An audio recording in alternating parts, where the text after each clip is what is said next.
Ce live-ci, il est donc destiné à faire un petit récap de ce qu'il s'est passé en 2025, des plans auxquels on pourrait s'attendre pour 2026, expliquer un peu ce qui s'est passé, ce à quoi on pourrait s'attendre. Mais avant de rentrer directement dans le vif du sujet, je vais peut-être d'abord me présenter, parce qu'il y a certaines personnes qui ne me connaissent pas forcément. Donc, mon pseudo, c'est Kara. Je suis trader professionnel dans un fonds d'investissement depuis quelques années maintenant sur le marché des cryptoactifs. On gère plusieurs dizaines de millions d'euros d'encours. J'ai découvert les cryptos en 2013, donc je me suis intéressé tout d'abord à Bitcoin. Je suis arrivé vraiment comme un noob, entre guillemets, en fin de bulle de l'année 2013, hein, vraiment la première grosse bulle qu'on a eue vraiment sur les cryptos.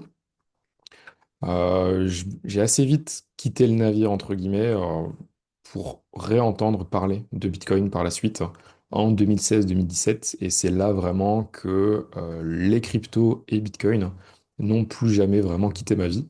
Donc, on connaît tous les cryptos d'un point de vue ou un autre. Il y en a qui arrivent par le côté mining, il y en a qui arrivent par le côté trading. Moi, ça a été vraiment le côté spéculation et trading qui m'a vraiment mené à découvrir les cryptos et à m'y intéresser un peu plus longuement. Et en fait, ça ne m'a plus quitté depuis. J'ai fait d'autres choses en plus que les cryptos. Donc, par exemple, pendant le bear market 2018, j'ai eu l'occasion de trader les stocks, donc les actions. J'ai eu l'occasion de beaucoup trader le forex également. Mais c'est vraiment les cryptos qui me passionnent le plus. Et c'est là-dedans que je m'y retrouve, en tout cas, le plus. Donc, c'est vraiment là-dedans que je suis resté. Je connais la team de Journal du Coin depuis pas mal d'années maintenant, hein. Quand on est dans la sphère francophone crypto, eh bien, on connaît assez vite un peu tout le monde. On a l'occasion de rencontrer un peu tout le monde et toujours à une poignée de main de n'importe qui dans l'écosystème. Donc, c'est comme ça que on en est arrivé à lancer vraiment ce projet qui était Steady Lads et les différentes vidéos d'analyse technique que vous pouvez retrouver tous les mercredis, étant donné que en fait, le live que vous retrouvez, en tout cas la vidéo qui se retrouve en public sur YouTube, n'est qu'un petit extrait des lives du mardi soir qu'on fait avec la communauté. En deux mots, le but de Steady Lads, avant d'enchaîner sur l'analyse technique, hein, le but de ce projet-là, ça a été de vraiment euh, mouiller le maillot et montrer les coulisses de comment ça se passe du trading d'un point de vue professionnel et ne pas montrer tout simplement ce qu'on peut voir sur Twitter, des gens qui font des fois 100, des fois 1000 avec un dixième de leur capital, etc. Nous, on est vraiment dans le concret et on partage nos plans, on partage nos points de vue de marché en permanence et surtout on répond aux différentes interrogations des membres tout simplement sur Steady Lads. J'aurai l'occasion de vous montrer ça tout à l'heure. On fera un petit passage sur la plateforme pour voir comment ça se passe. Avant tout, on va d'abord partir sur une analyse technique. Ce que je vais faire, je vais simplement couper le chat durant l'analyse de marché. Par contre, vous avez la possibilité de poser différentes questions dans la partie qui s'appelle questions-réponses. Donc, si vous avez envie de poser des questions, tout simplement, que je passerai en revue sur la fin du live, eh bien, allez-y, c'est ouvert, ça sert à ça. Et puis, on verra s'il y a des questions qui sont intéressantes pour y répondre. Donc là, vraiment, maintenant, deux grosses parties, en tout cas une très grosse et une plus petite sur la fin. Première grosse partie, c'est analyse du marché. Analyse du marché, qu'est-ce qui s'est passé en même 2024-2025, ce à quoi on peut s'attendre en 2026. Et en dernière partie, je vous montre un petit peu comment ça se passe sur Steady Lads. On vous fait une update de comment ça s'est passé, étant donné qu'on a lancé ça début septembre et que ça fait maintenant quelques mois que le projet est lancé. On démarre tout de suite. Comme je l'ai déjà expliqué plusieurs fois dans les vidéos, mais je le redis parce que certaines personnes ne le savent pas, j'utilise un outil qui s'appelle TradingView. Ça s'écrit comme ceci, TradingView, et c'est tout simplement l'outil en général que la majorité des traders utilisent pour faire de l'analyse technique, que ce soit sur le marché des cryptos, mais également sur les marchés actions, Forex, etc. C'est un outil qui est très complet, qui fonctionne très bien et qui est facile à utiliser. Je vous conseille de prendre un abonnement. Il y a différents abonnements pour TradingView. Je n'ai pas de lien référal ou quoi que ce soit à vous donner. Je ne suis pas payé par TradingView. mais les abonnements sont quand même, il y a pas mal de features en plus, des alertes, etc. Je vous donne un grand conseil, si vous voulez prendre un abonnement TradingView, deux choses, soit vous attendez certaines périodes de solde, on a eu le Black Friday il n'y a pas si longtemps, mais il y a d'autres périodes dans l'année, ou alors, petit tips, vous faites une période d'essai, je pense que vous avez 7 jours ou 30 jours peut-être d'essai. À la fin de la période, vous demandez à annuler et vous aurez un moins 50, moins 60, moins 70% de réduction sur votre abonnement TradingView. C'est quand même l'outil principal pour prendre des décisions de trading, donc essayer de gratter sur quelques euros d'abonnement quand on a un capital qui commence à être conséquent, c'est quand même un peu dommage. Si on peut avoir des outils qui sont corrects, eh bien, il faut savoir en profiter. Je vous disais donc que j'utilise TradingView. Ici, on se retrouve sur un indice crypto. Donc, TradingView propose pas mal d'indices crypto. Ici, vous le voyez dans le watermark derrière, donc vraiment ce qui est noté dans le fond de l'écran, c'est Total ES. Total ES, c'est quoi? C'est le crypto total market cap, donc la capitalisation globale du marché des cryptoactifs, excluding stablecoins. Donc c'est-à-dire qu'on exclut tous les stablecoins de ce calcul-là. En gros, ça représente vraiment l'entièreté du marché crypto qui nous intéresse, entre guillemets, étant donné que les stablecoins, c'est quelque chose de très intéressant, mais ça ne se spécule pas. On ne peut pas parier, par exemple, sur la hausse de l'USDC ou de l'USDT. Un USDC, ça vaudra normalement toujours 1 dollar, et un USDT, pareil, ça vaudra toujours 1 dollar. On est donc sur Total ES en 3D. Si on met en bougie, eh bien, une bougie représente 3 jours. Personnellement, j'utilise quelque chose d'encore plus simple que les bougies, j'utilise les lignes. Donc, chaque point d'une ligne, c'est en fait une clôture d'une bougie, tout simplement. Donc, j'utilise même pas les ouvertures. Mon but, c'est vraiment de pouvoir regarder quelles sont les tendances du marché et j'ai pas besoin de plus qu'une ligne pour pouvoir détecter ou en tout cas avoir une représentation réelle de cela. Donc, moi, j'ai vraiment un trading qui est très simple. C'est aussi pour ça qu'en général, on a des bons retours sur les vidéos et les partages de connaissances que je fais. C'est que c'est pas compliqué à comprendre. Là où ben, certaines personnes vont vous partager, par exemple, de l'Ishimoku, de l'Elliott Wave ou d'autres stratégies qui sont beaucoup plus complexes avec des dessins partout sur les charts des Fibonacci à gauche, des Fibonacci à droite, etc., etc. C'est très compliqué à comprendre. Et au final, au plus on a d'indicateurs sur un graphique, eh bien, au plus la décision à prendre par la suite est plus compliquée également, étant donné que vous avez, eh bien, plutôt des côtés verts, vous avez des côtés rouges, vous savez vraiment pas, comment dire, une direction claire à prendre et un plan qui est clair. Or, pour pouvoir prendre des bonnes décisions de trading, il faut déjà une stratégie et surtout, il faut pouvoir réfléchir correctement et prendre des bonnes décisions éclairées et simples à prendre, et pas des plans trop compliqués. Donc voilà comment vous allez voir mes graphiques. Alors, si vous avez déjà vu pas mal de vidéos sur le journal du coin, eh bien, vous vous en êtes déjà rendu compte.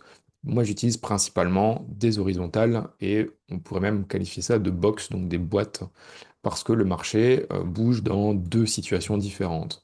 Soit il est en range, ou alors il est en tendance haussière ou baissière. Donc globalement, soit le marché est à plat, soit il est en tendance. Le but, ça va être de pouvoir patienter durant les périodes de consolidation, comme par exemple ici, entre début 2023 et fin octobre 2023. Patienter parce que grosso modo, il n'y a pas grand-chose à faire dans ces périodes-là. Mais par contre, être actif quand on a des grosses périodes de tendance, là où réellement on va aller essayer d'aller faire un petit peu d'argent parce que ben, se prendre des stop-loss en permanence sur des marchés comme ça qui sont assez erratiques, ça ne sert à rien. Donc, qu'est-ce qu'il s'est passé en 2025? Ici, on est donc, comme je le disais, en 3D. Je dézoome au maximum et je montre même tout le bull run en réalité qu'on a connu sur Total. Donc, depuis 2023, on a eu un beau marché haussier sur les cryptos. Et on a eu plusieurs phases différentes. Donc on a eu un premier rebond début 2023 avant d'enchaîner avec une très longue consolidation. On se posait toujours des questions. Est-ce qu'on était enfin en nouveau bull market ou est-ce qu'on était simplement dans une pause réellement du bear market? Une consolidation qui casse par le haut, eh bien c'est quoi? C'est une reprise de marché haussier. Donc là, on était tout simplement dans une reprise de bull market. Le bear market qui avait commencé en 2021 et qui s'était terminé avec la faillite de FTX, eh bien, ce bear market-là était terminé. On entamait un nouveau chapitre et c'était une reprise de marché. On a eu une belle ligne de tendance ici qui a soutenu le marché durant ces deux grandes années, donc 2023, 2024, même 3 années, et 2025 également, jusqu'en octobre. Depuis octobre, on a quand même un changement de marché qui est quand même assez radical, mais c'est pas perdu. Donc pour l'instant, si vous avez regardé la vidéo qui était sortie ce matin, enfin ce midi ou cet après-midi, vous aurez peut-être remarqué que j'avais un ton qui était assez pessimiste et assez bearish sur le marché, donc assez baissier. Je vais vous montrer pourquoi. On avait donc une grande ligne de tendance depuis le début du bull market. Cette ligne de tendance, on y a rebondi plus d'une fois et on l'a cassée. Donc la première grosse tendance ici a été cassée. Un deuxième point un peu plus négatif qu'on a eu, c'est quoi? C'est que si on zoome ici, on peut voir qu'on a eu une belle consolidation qui a démarré en juillet, donc globalement au milieu de l'été 2025, qui a duré jusqu'à fin octobre avant de vraiment casser pour venir faire des nouveaux plus bas. Quand on casse une consolidation par le haut, eh bien c'est une reprise de marché haussière. Quand on casse une consolidation par le bas, eh bien là on a possiblement un retournement de marché. Maintenant, tout va se jouer sur cette consolidation-ci. Comme on peut le voir, on a eu plus d'une fois une consolidation qui casse par le bas, mais la consolidation d'après reprenait de la hausse et on repartait en bull market. On l'a eu également ici, on l'a eu également en mars-avril 2025. Maintenant, tout va se jouer ici. Est-ce que la reprise de marché va se faire dans ce sens-ci ou est-ce qu'on va plutôt repartir vers le bas? Ça, c'est vraiment les deux scénarios qu'on a. Tant qu'on reste dans la consolidation ici, il n'y a globalement rien à faire. Il faut juste patienter. Il faut attendre de voir la direction que va prendre le marché. Pour l'instant, il n'y a rien de plus à faire. Alors, on avait en zoomant la possibilité de prendre des positions ici. C'est ce qu'on avait d'ailleurs fait avec Steady Lads. On avait pris des positions fin décembre, début janvier pour une possible remontada de marché. Sauf que sur les derniers jours ici, on a quand même des gros ravalements baissiers qui ne sont pas du tout bullish entre guillemets.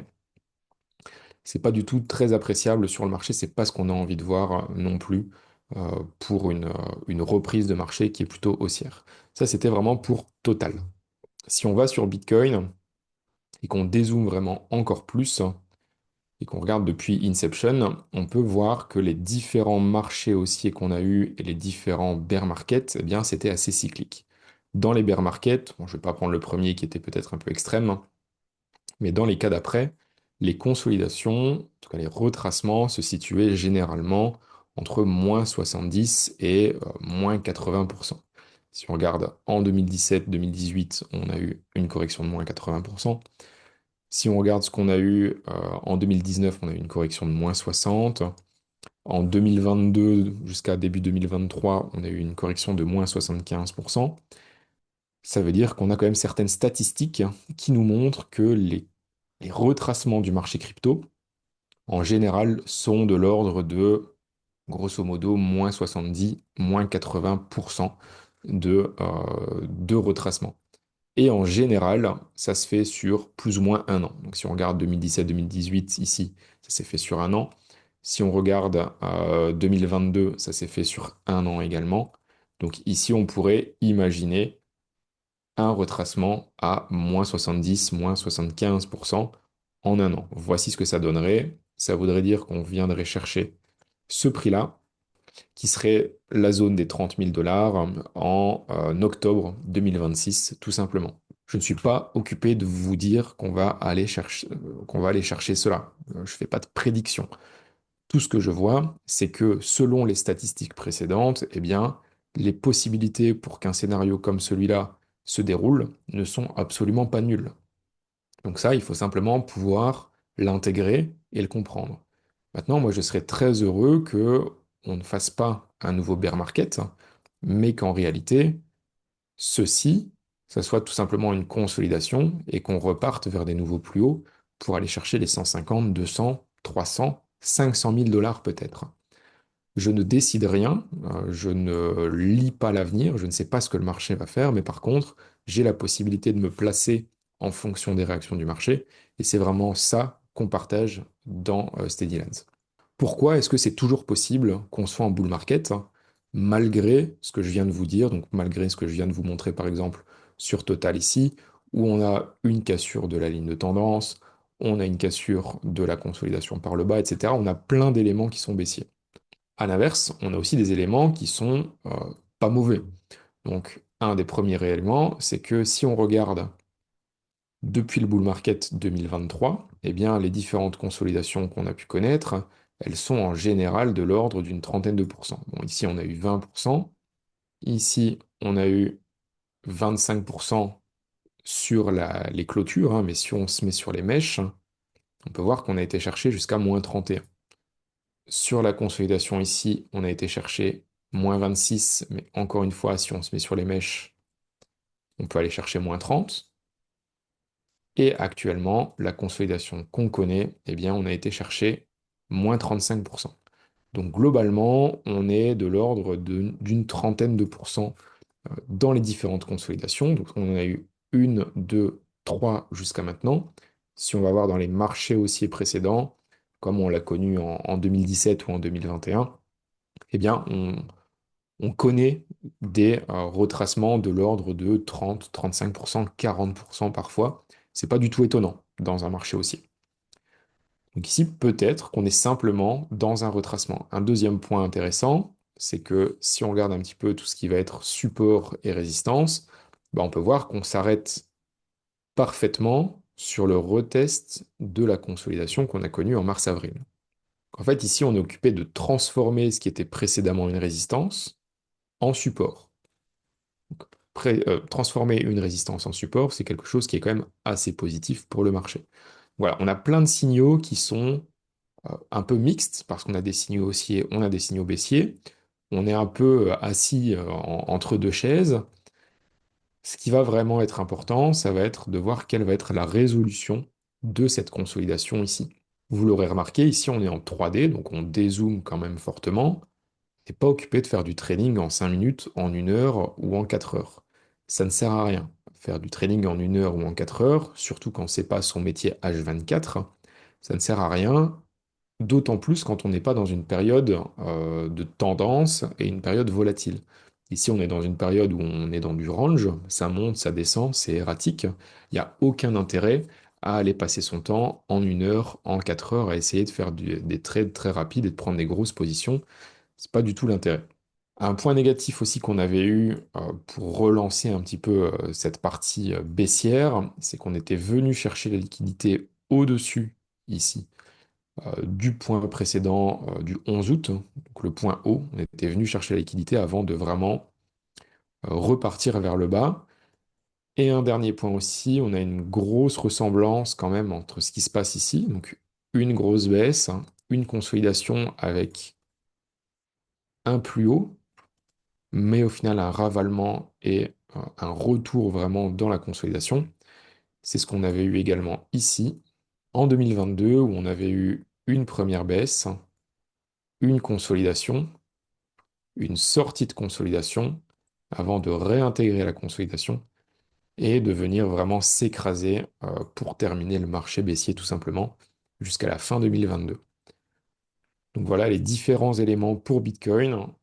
Je n'ai pas vraiment de projection à faire. En tout cas, les deux projections que j'ai, ça va être soit vraiment une confirmation de bear market si on vient casser cette tendance, en tout cas cette consolidation par le bas. À l'inverse, je redeviendrai un peu plus bullish si on vient faire des nouveaux plus hauts et qu'on repart, et surtout qu'on arrive à casser la zone ici des 100 000 dollars, qui est une zone très importante étant donné que c'est le retest de la consolidation précédente qu'on a connue donc sur la fin de l'été jusqu'à fin octobre. Ça, c'est pour Bitcoin. On a parlé de Total, on a parlé de Bitcoin, on va essayer de parler un petit peu des alts maintenant, parce que c'est vraiment ça qui nous intéresse aussi, en général, en tout cas personnellement, c'est ces marchés-là qui me permettent de vraiment performer le mieux. Pour parler des alts, eh bien, encore une fois, TradingView a fait les choses bien. Ils ont créé un indice qui s'appelle Total 3 ES. Alors Total 3 ES, c'est quoi? Eh bien, c'est indiqué juste en dessous. C'est donc le crypto total market cap, hein, donc ce qu'on vient de voir juste avant, excluant Bitcoin, Ethereum et les stablecoins. Et tout ça, c'est coté en dollars, donc contre le dollar. Pourquoi est-ce qu'on exclut Bitcoin et Ethereum? Eh bien, on cherche à avoir la force des alts et Ethereum, globalement, agit plus trop vraiment comme une alt, en tout cas dans le bull market précédent. Ethereum était vraiment une alt à part entière. Donc si on veut vraiment garder que les alts en tant que telles, moi c'est cette formule-là que j'utilise. On est donc sur Total 3 ES, Total 3 qui est le market cap global, moins Bitcoin, moins Ethereum et moins les stablecoins. Qu'est-ce qu'on peut remarquer sur ce chart-ci, donc ce graphique-ci en dézoomant au maximum? On peut remarquer qu'en réalité, je ne vais pas dire qu'on n'a pas eu de bull market, mais on n'a pas eu de nouveau plus haut, en tout cas par rapport à ce qu'on a connu en 2021. Donc le top de 2021, on l'a connu ici, début novembre 2021. On est venu le retester une première fois début décembre 2024. On s'en est approché fin octobre, début octobre, pardon, lorsqu'on était sur le top hein, sur Bitcoin. Malheureusement, on n'a pas réussi à casser vraiment ce ATH, donc le all-time high qu'on a connu en 2021. Pareil, on vient casser ici la ligne de tendance qu'on avait démarrée en 2023 et malheureusement, eh bien, on fait des nouveaux plus bas. Donc ça, c'est pas très positif sur les alts. Si on veut vraiment avoir une reprise des alts, un des très gros signaux pour une explosion des alts, ça va être vraiment la cassure de cette zone rouge ici. Ce all-time high de 2021, c'est vraiment la plus grosse résistance qui est au-dessus des alts pour le moment. Ça, c'est pour les alts par rapport à USD. On se retrouve encore une fois dans des périodes qui sont assez consolidantes, hein, vraiment des zones à plat où on rebondit, mais pas vraiment de direction claire. En tout cas, on ne fait pas encore de nouveaux plus bas par rapport à ce qu'on a connu début décembre. On fait un nouveau plus haut ici, mais qui est très timide et on vient ravaler juste après. Donc vraiment, pas grand-chose à faire sur les alts. On n'est pas sur des périodes de bottom où on pourrait se permettre de faire des achats long terme pour des alts. On n'est pas du tout dans ces périodes-là actuellement. Je le répète assez souvent sur SteadyLads, on n'est pas, enfin, on ne fait pas du buy and hold sur des alts, hein, parce qu'en général, dans la très très grande majorité des cas, ça finit très mal. Ça finit très mal parce que la plupart des alts finissent à quasiment zéro.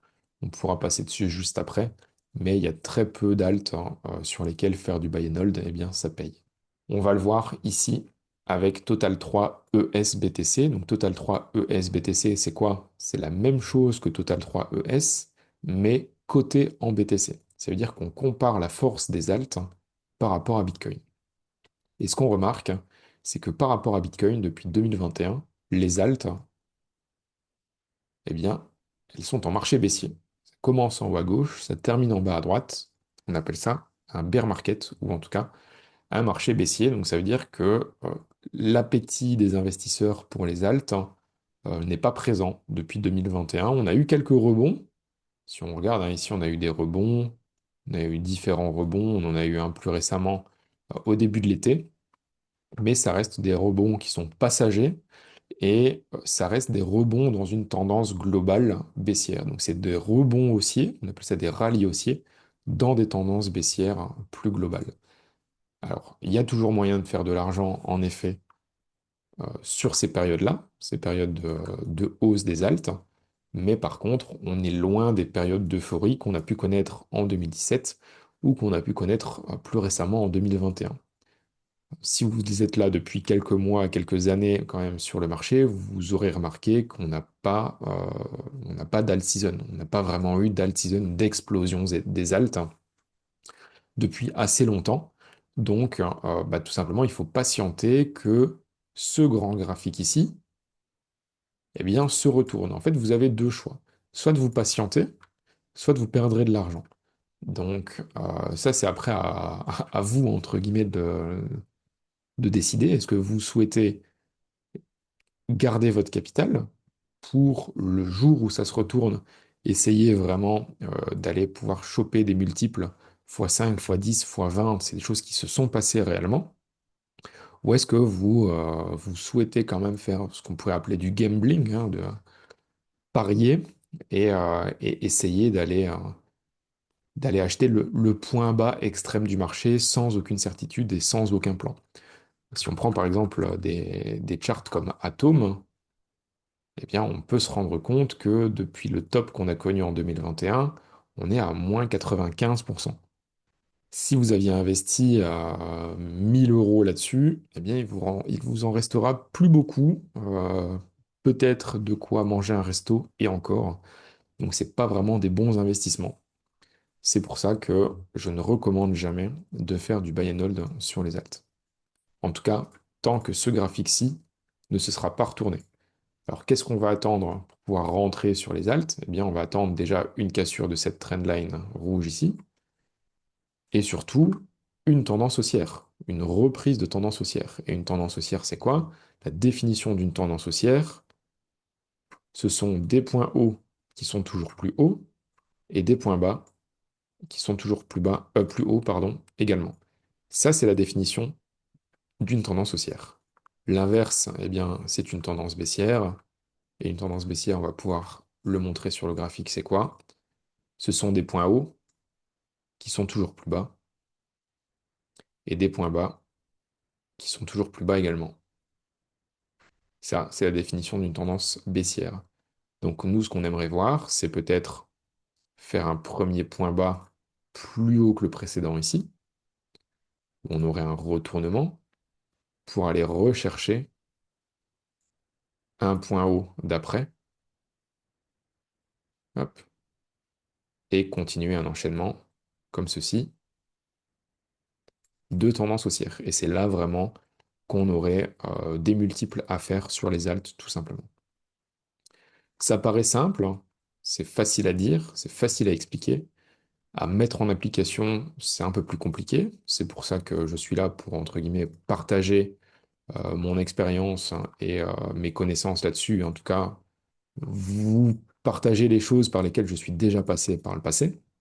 Et c'est aussi surtout donc très difficile à mettre en œuvre et surtout c'est difficile de patienter pour attendre cela. On sait qu'on doit attendre un scénario qui va vraiment se dérouler où ça va être clair et ça va vraiment, je vais pas dire être facile, mais en tout cas ça se verra que les alts sont mûrs pour un rebond, mais il faut savoir patienter jusqu'à là et ça souvent c'est le plus compliqué.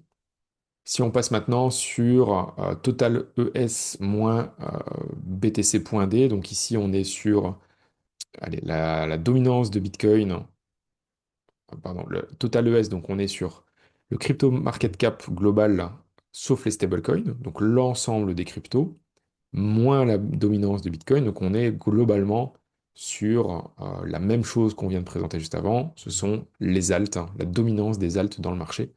Et on peut voir que on voit la même chose. On a vraiment cette grosse tendance baissière ici. Donc ce graphique-ci ne prend pas en compte, prend en compte, pardon, Ethereum, là où celui-ci ne prenait pas en compte Ethereum. Mais grosso modo, on se rend compte qu'on est vraiment dans une tendance baissière, dans la même veine que ce qu'on connaît ici, hein. Donc on est vraiment dans quelque chose qu'on appellerait bearish, c'est baissier tout simplement. Si on devait passer maintenant sur les big caps, donc Ethereum, Solana, eh bien, comme pour Total 3 ES, on se rend compte qu'on n'a jamais vraiment dépassé les all-time high de 2021. Donc la plus grosse résistance, encore une fois, sur ce marché-là, ça va être cette ATH ici aux 4800 dollars, grosso modo. Alors maintenant, qu'est-ce qu'on va faire? Est-ce que actuellement, on est ici dans une zone de consolidation et on va pouvoir repartir à l'attaque, ce qui nous donnerait en réalité une sorte de compression en dessous de la résistance. Et donc là, on aurait un pattern qu'on pourrait appeler un triangle ascendant ou aussi appeler un VCP, un Volatility Contraction Pattern, donc une contraction de la volatilité en dessous de la résistance. Et par la suite, une explosion du prix? Ou alors, est-ce qu'on est actuellement non pas dans une consolidation pour un rebond, mais tout simplement une sorte de biseau ascendant, de drapeau baissier ou quoi que ce soit, et en fait, on est plutôt dans un pattern comme celui-ci. Là, aucune idée, on est vraiment, encore une fois, comme pour Total, comme pour Bitcoin, on est un peu coincé entre deux scénarios, et on attend d'avoir une résolution de cela. Donc ça, c'est pour Ether, pas grand-chose de plus à dire par rapport à ça. Ce qu'il faut surtout garder à l'œil, c'est d'avoir une période de consolidation assez longue, donc que ça soit celle-ci, ou si on continue de baisser, peut-être une consolidation comme ceci, et repartir, et de venir aller vraiment essayer d'acheter la cassure de cette consolidation pour une reprise de marché. Ça, c'est vraiment ce genre de setup qui est le plus intéressant sur le marché à trader parce qu'on peut avoir des très bons multiples et surtout des ratios risk-reward qui sont très bons. Sur Sol, on est exactement dans la même configuration. On n'est pas venu faire des nouveaux plus hauts par rapport à l'ATH de 2021. Donc, il faut savoir que Sol et Ethereum, ça fait quand même partie des actifs les plus forts sur le marché, hein. Ça reste les big caps. En plus de Bitcoin, on a vraiment un trio de tête quand même, qui est Bitcoin, Ethereum, Solana. Parce qu'il y a énormément d'alts qui sont bien, bien plus bas que leur top qu'ils ont connu fin 2021. Ici, on est vraiment sur des alts qui au moins ont été rechercher leur résistance dans ce bull market 2024-2025. Sur Sol, on est globalement sur une période de support ici. On est dans ce qu'on pourrait appeler un range, hein, donc vraiment une période de volatilité entre une borne haute et une borne basse. Et actuellement, ben, on rebondit, on est plutôt proche des supports. Personnellement, je ne joue pas les rebonds dans un range, hein. Je ne vais pas aller jouer le rebond sur le support, shorter la résistance, etc. Je préfère juste rester patient et attendre une résolution du range. Donc je pense que si on vient casser ici la zone des 250-260 dollars, eh bien c'est là où on pourrait vraiment avoir une explosion sur Solana. À l'inverse, j'ai pas trop envie de voir quand même une cassure des 130 et même plus largement des 100 dollars parce que on pourrait avoir une grosse redescente juste après. Au niveau des alts en tant que tels, j'ai pris une sélection de quelques alts, donc trois alts qu'on me demande souvent. Il y a du Tao, du XRP et du Doge. Donc on me parle très souvent de Tao. Tao qui est compliqué, compliqué, beaucoup de volatilité. Globalement, si on dézoome un peu et qu'on regarde ce graphique-là, on peut voir deux choses. Globalement, on peut voir quand même une tendance baissière ici, parce qu'on voit ici que ça baisse, là ça baisse, là ça baisse. Donc globalement, on est sur des tendances baissières, même si on a plutôt une zone de support qui est à plat, entre, allez, au-dessus des 200 dollars, grosso modo. Pour l'instant, j'ai pas vraiment de setup qui se présente sur Tao, que ce soit à court ou long terme. Il faudrait que cette période ici, en tout cas cette tendance baissière, puisse s'infléchir. Donc, est-ce qu'on pourrait aller rechercher une consolidation un peu plus à plat ici, avec une reprise haussière, plutôt que bah, des points bas qui sont toujours poussés plus bas les uns que les autres? Il faudrait essayer d'aller chercher des nouveaux plus hauts et faire vraiment des pointes de hausse, là où pour l'instant c'est simplement de la baisse continue. Donc faire du buy and hold sur Tao, pour moi, mauvaise idée tant qu'on n'a pas de retournement de tendance. Tao, ça reste une alt, le marché des alts n'est pas porteur, on l'a vu, hein. Le marché des alts, il est baissier, que ce soit par rapport à BTC ou même grossièrement par rapport à USD depuis quelques semaines, eh bien, c'est pas haussier. Il vaut mieux patienter, prendre son mal en patience et revenir à l'achat lorsque le marché se sera retourné et lorsque le marché donnera des signes de retournement sur les indices globaux. C'est très rare d'avoir une coin ou deux qui arrivent à sortir du lot. Quand il y en a une qui arrive, eh bien déjà, il faut trouver la bonne, il faut réussir à se placer correctement, etc. Donc, compliqué vraiment de jouer à contre-courant réellement. On parle ensuite de XRP. Donc XRP, lui, il est venu faire un nouveau plus haut par rapport à 2021. Hop, comme ceci en 3D. Et on est actuellement occupé de consolider au-dessus de ce point du top d'avril 2021. Alors XRP, c'est un coin qui est très volatile. J'avais quand même publié, c'était ici, le pump, hein, pour ceux qui étaient déjà là, début de l'été. On avait énormément parlé d'XRP dans les vidéos avec la potentielle alt season. On avait eu un beau pump, mais par la suite, gros ravalement baissier. Malheureusement, grosse baisse et on vient rechercher le support. Tant qu'on reste au-dessus du support, je pense qu'on peut avoir des belles hausses à venir sur XRP. J'y mettrai pas ma main à couper cependant, avec pas vraiment de certitude par rapport à ça. Mais en tout cas, ça vaut le coup d'être remarqué, c'est que ben, XRP reste quand même un actif qui a pu monter, un actif qui reste au-dessus d'un support et qui reste tout simplement intéressant. Donc pour ça, il va falloir se placer correctement en zoomant un peu plus. On n'est pas sur des coins à garder en buy and hold, encore une fois, hein, parce que rien ne nous dit qu'on va rester au-dessus de ce support-là, étant donné que bah, le marché global des alts n'est pas porteur. Donc si le marché n'est pas porteur, eh bien on n'a aucun intérêt à rouler à vélo face au vent. C'est toujours plus simple hein, de prendre le vent dans le dos ou de rouler dans une descente. Et bien là, c'est exactement la même chose. On va chercher à accompagner le marché et ne pas jouer contre lui. Donc actuellement, chercher à rentrer sur XRP, c'est un peu jouer contre le marché. Au niveau de Doge, hein, Doge par rapport à USD, on avait une très belle reprise de marché depuis 2023, en tout cas une tendance qui était assez haussière. Doge se portait plutôt bien, on avait eu un premier gros pump, une consolidation. On reprenait pas mal avec une belle ligne de tendance qui servait de support, sauf que ben, mi-octobre, on a eu la cassure vraiment de cette ligne de tendance-là, malheureusement, et Doge s'écrase depuis. Donc encore une fois, on n'est pas dans du buy and hold. On aurait pu le faire vraiment dans ces zones basses ici, on aurait pu prendre des positions pour du long terme vers le début 2024, étant donné qu'on avait une belle reprise. Mais là, on a vraiment cassé la tendance haussière. Toute la dynamique qu'on a connue depuis fin 2023, eh bien, elle a été cassée avec ce breakdown qu'on a connu mi-octobre, tout simplement, 2025. Donc maintenant, il va falloir attendre une seconde consolidation, une cassure de la consolidation, et tout simplement essayer de prendre des positions avec un risk-reward qui est correct. On a cependant quelques altcoins comme XRP qui ont cassé leur plus haut de 2021, notamment BNB, BNB qui stagne suite à un gros retracement qu'on a connu ici en octobre, hein. Il avait fortement pumpé, petit retracement juste après.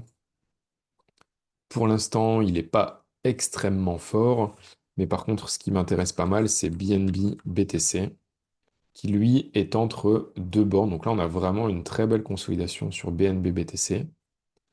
Si on a une cassure de cette consolidation ici, eh bien, BNB pourrait reprendre de la force par rapport à Bitcoin.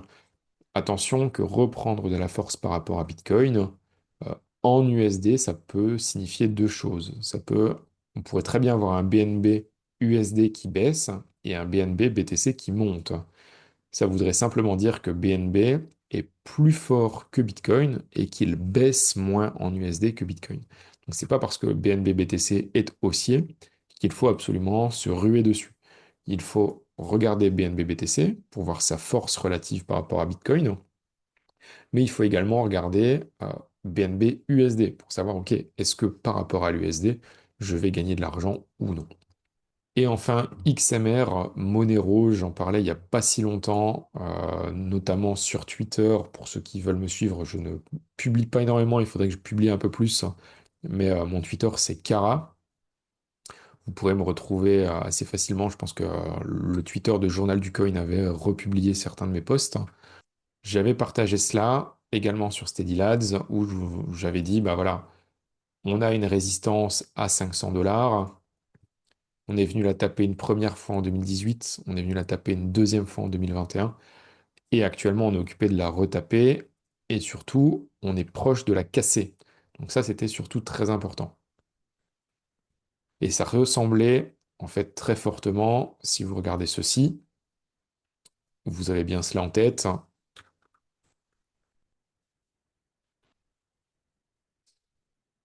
ça ressemble quand même très fortement à ceci, sachant que ceci, c'est quoi? C'est XAG. XAG, c'est l'argent, donc le métal précieux, l'argent. Et globalement, Monero serait peut-être occupé de faire ici ce petit retest-là. On a un setup qui est quand même très franchement similaire. Je vous remets Monero maintenant. Ça ressemble très fort avec un pump, une consolidation. Et ici, un retest actuellement de la zone. Alors, je vais me remettre comme ceci. Je vais l'afficher. Et on peut voir qu'on est venu rechercher vraiment le point de retest à grosso modo 500 dollars, un petit peu en dessous, mais c'était quand même un très bon point d'entrée que j'avais partagé d'ailleurs dans Steady Lads, malheureusement qui n'est pas tradable partout, notamment sur Binance par exemple, je pense qu'il n'est pas disponible en spot. Donc voilà un petit peu ce qui m'intéresse pour les prochains mois, en tout cas pour l'avenir des cryptos pour l'année 2026. Beaucoup de choses qui peuvent se passer. Tout dépendra de comment on arrive à sortir de ces consolidations ici les unes après les autres. On verra vraiment ce que ça va donner par la suite. Le but, c'est que vous puissiez essayer de construire vos plans, ne pas acheter aveuglément et surtout essayer de réfléchir et de faire les choses bien, entre guillemets. J'ai maintenant l'occasion de vous montrer, parce que je pense qu'il y a pas mal de gens que ça intéresse, hein, qu'est-ce que ça donne chez Steadylands. Steady ça a été lancé, donc je l'avais noté ici sur le chart de Bitcoin, ça a été lancé globalement en top de marché, vraiment début septembre 2025. Comme je vous l'avais dit, Steady on mouille le maillot, on fait les choses réellement et on a mis un capital de 100 000 dollars sous gestion à ce moment-là en top de marché. Où en est-on sur ce capital de 100 000 dollars? Eh bien, tout simplement, on est en négatif par rapport à la somme de départ des 100 000 dollars. Alors, est-ce que c'est inquiétant? Non, étant donné que c'est tout à fait normal vu l'état de marché. Donc, on fait mieux que le marché. Ça, c'est déjà une première chose. Donc, on fait mieux, par exemple, que du buy and hold sur du Solana, de la VAX et autres. Euh, on fait mieux que le marché, mais ça reste du négatif parce que bah, on n'a pas eu la possibilité de pouvoir faire des bons profits. On n'était pas en pleine ad season comme on l'a connu en 2017, en 2021. On n'a pas eu de, ne serait-ce qu'un petit rebond sur les alts comme on a pu le connaître au début de l'été, hein, juin, juillet, on a eu un beau retour, par exemple, d'Ethereum. On avait eu, ben, je vous l'expliquais, le beau pump ici sur XRP. Donc, c'était toutes des belles opportunités où il y avait moyen de faire facilement des plus 20, plus 30, plus 40% de portefeuille. Malheureusement, on n'a pas connu ça du tout sur ben, la période durant laquelle on était occupé de gérer sur Steady Lads. Cependant, on a une superbe bonne communauté avec plus d'une centaine de personnes.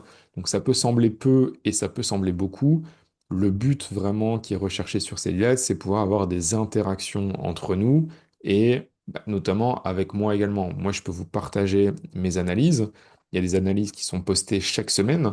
Alors, comment ça se passe? C'est une analyse hebdomadaire qui est publié par écrit tous les lundis matins. On fait un live tous les mardis soirs, un live qui dure longtemps. Donc, ce qui est posté sur YouTube le mercredi midi, ce n'est qu'une petite partie du live. En général, ce qui est posté sur YouTube, c'est quoi? C'est 20, une vingtaine de minutes. Le live, en réalité, il dure souvent 2 heures, en tout cas plus d'1 heure et demie tout le temps, et souvent vraiment 2 heures. Euh, la première partie d'analyse technique sur le marché, c'est une grosse vingtaine de minutes et tout le reste du live est tout simplement consacré à des échanges entre les membres et moi-même. Et bah, on a l'occasion de discuter par écrit, de discuter oralement. Donc ça veut dire que pendant le call, tout le monde a la possibilité d'activer son micro, de discuter avec l'un avec l'autre, de poser des questions. Et il n'y a jamais aucune question qui n'est pas répondue. Donc, s'il y a des questions qui sont posées, on y répond tout le temps, que ce soit par écrit sur le forum Steady Lads ou que ce soit en live également lors des séances de discussion, etc. On parle de plein de sujets, donc que ce soit du trading crypto, mais du trading action également. On parle d'autres choses également sur le côté, mais on parle surtout de trading et on parle surtout gestion de trading, gestion psychologique du trading. Est-ce que en 2026, vous êtes prêt à reprendre un petit peu en main votre capital ou est-ce que vous allez continuer à acheter des alts et avoir 50 alts en portefeuille qui vont finir par faire moins 90%? Ça, entre guillemets, c'est un peu à vous de voir, mais c'est vraiment dans ce but-là qu'on a créé Steady Lads et c'était vraiment dans le but de pouvoir éduquer un minimum. Je vais vous partager d'ailleurs cela. Hop, normalement, ça switch d'écran et ici, vous devriez pouvoir voir directement Steady Lads. Donc, comme je disais, hein, il y a des posts qui sont faits tout le temps sur la communauté, des posts aussi bien par moi-même que par les différents membres, avec différentes analyses, etc. On a évidemment les analyses hebdomadaires qui sont publiées, donc une par semaine depuis le tout début. On a pas mal de points de connaissance, donc des explications des patterns que j'utilise, quel est le time frame que j'utilise, les leviers, etc. Comment est-ce que réellement je trade, parce que c'est un peu ça le but, c'est de vous expliquer en tant que professionnel, en tant que gestionnaire sur un fonds, comment est-ce que ça se passe? Parce que c'est pas forcément quelque chose que tout le monde a accès. Je pense pas que tout le monde connaisse un trader dans sa famille, dans ses amis, à qui il peut poser des questions et avec qui il peut discuter chaque mardi soir pendant 2 heures. C'est quelque chose qui se connaît, enfin, que je ne connais pas et qui se fait pas vraiment. On a également des topos mensuels qui sont faits et, ben, comme je le disais, hein, le forum, hein, le chat, il y a évidemment plein de choses qui sont discutées. On a les replays de live. Alors les lives, on les a tous les mardis, mais on a également des lives qui sont improvisés. Donc parfois, euh, je lance un live un vendredi après-midi, par exemple en fin de journée, quand j'ai le temps. Je lance un live avec des invités. On essaye d'inviter de plus en plus des personnes extérieures pour partager leurs connaissances. On a eu par exemple plusieurs fois Gary de la chaîne Crypto Coulisses qui est venu nous exposer son point de vue de marché via des indicateurs on-chain. Donc on a vraiment plein de choses à partager sur Steady Lads et c'est vraiment dans ce but-là qu'on a créé ce service-là. Je vais repasser maintenant hop, sur TradingView. Ça c'était un peu pour vous expliquer comment ça se passait. Je vais regarder si certains d'entre vous ont posé des questions dans le questions-réponses sur le webinaire. Alors, je vois une question de Dem qui dit, juste une question un peu hors sujet, si vous voulez, comment sortir de cette zone de confort du backtest? Je backtest plus que je ne trade, je ressens cette satisfaction en backtest. Le problème, ça m'empêche de choper les bonnes opportunités. Juste une piste pour sortir de cette habitude. Merci d'avance. Eh bien, c'est compliqué à y répondre en fait. Sortir du backtest, hein, c'est qu'il va falloir prendre du risque, hein. C'est que tu as peur de prendre du risque. La question à te poser, c'est pourquoi est-ce que tu as peur de prendre du risque? Euh, Est-ce que déjà le trading est fait pour toi? Est-ce que tu as la possibilité de prendre des risques ou pas? Si tu as peur de prendre des risques, peut-être que le trading est juste pas fait pour toi parce que tu n'as pas le psychologique qui correspond à ça. Mais il y a peut-être d'autres raisons. C'est parfois allez, je veux dire, répondre comme ça directement à ça, c'est compliqué. Peut-être qu'essayer avec un petit capital, ça te permettra de te faire un petit peu la main et au fur et à mesure, tu pourras peut-être augmenter ta prise de risque hein, via une augmentation de ton capital. Mais tu gagneras jamais d'argent en tradant du démo et en faisant du backtest, hein. Malheureusement, ça ne fonctionne pas comme ça. Il faut pouvoir vraiment y aller franco et prendre du risque. Si t'es pas prêt à prendre du risque, c'est peut-être que le trading n'est tout simplement pas fait pour toi. Alors, Julien qui réagit justement à ça, il dit peut-être faudrait-il se tester avec une somme que l'on est prêt à perdre. J'ai envie de dire oui et non. Alors, ce n'est pas un conseil en investissement, mais généralement, on dit qu'il faut investir une somme qu'on est prêt à perdre. Le problème, quand on investit une somme qu'on est prêt à perdre, c'est qu'on va la perdre, justement. Et le problème, c'est qu'on ne va pas faire attention, on ne va pas faire des plans corrects, on va acheter tout et n'importe quoi, on va buy and hold, etc. Si on investit une somme qu'on n'est pas prêt à perdre, eh bien là, on va y réfléchir à deux fois avant de prendre position. On va vraiment faire un plan qui est correct. On va faire un risk management qui est correct. On va calculer la taille de sa position. On va essayer de voir quelles sont les bonnes entrées, pas se précipiter, prendre son temps, etc. Donc on dit souvent une somme qu'on peut être prêt à perdre. Moi j'ai tendance à dire non, mais encore une fois, c'est pas un conseil en investissement et il faut vraiment le faire très sérieusement, quoi. Qu'est-ce que j'ai d'autre comme question? Je pense que c'est plus ou moins tout. Il y a une question de Anthony. Merci pour cette présentation très claire et instructive. Je me suis fait piéger par le crack Trump du 10 octobre dernier et la baisse brutale puis continue qui s'en est suivie. Je n'étais pas disponible à ce moment-là et encore trop peu novice sur les outils. Du coup, je n'ai pas pu vendre. Même mes ordres ont sauté le 10 octobre et depuis, j'ai toujours mes positions de l'été, début de l'automne 2025, sauf Ethereum que j'ai vendu. Aujourd'hui, j'ai du Sol, du SUI, du Tao, du Inge et du MLC entre moins 40 et moins 80%. Aïe aïe aïe. Je n'ai pas de capital additionnel à placer aujourd'hui, je suis donc piégé. Que puis-je faire? J'ai la sensation que je vais devoir encore tenir mes positions ad vitam aeternam. Encore merci. Eh bien, on va prendre un exemple ici. Je vous parlais de Bitcoin où on avait, selon les statistiques, quand même certaines probabilités pour qu'on aille chercher la zone des 30 000 $.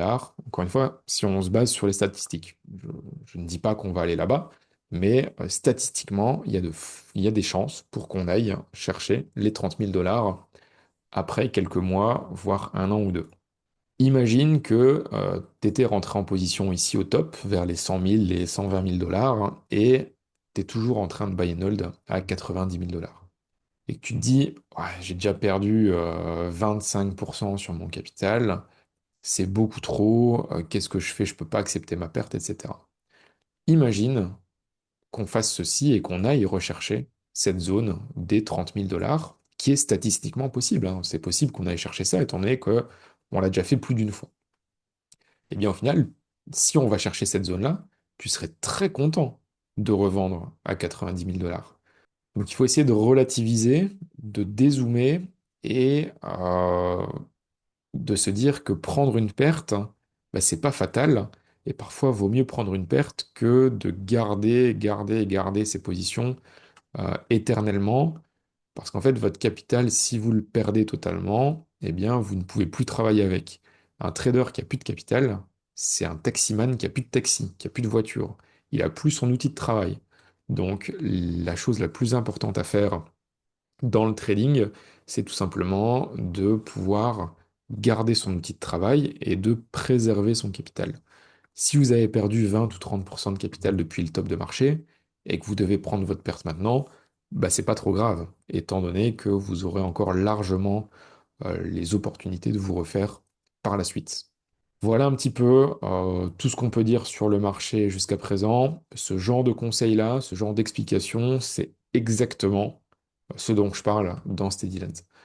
Donc je vous laisse ici pour ce soir. N'oubliez pas, si vous n'avez pas eu l'occasion de tout regarder, eh bien, vous aurez toujours le replay qui sera disponible par email, hein. Je pense que dans les jours qui arrivent, eh bien, vous aurez la possibilité de voir le replay.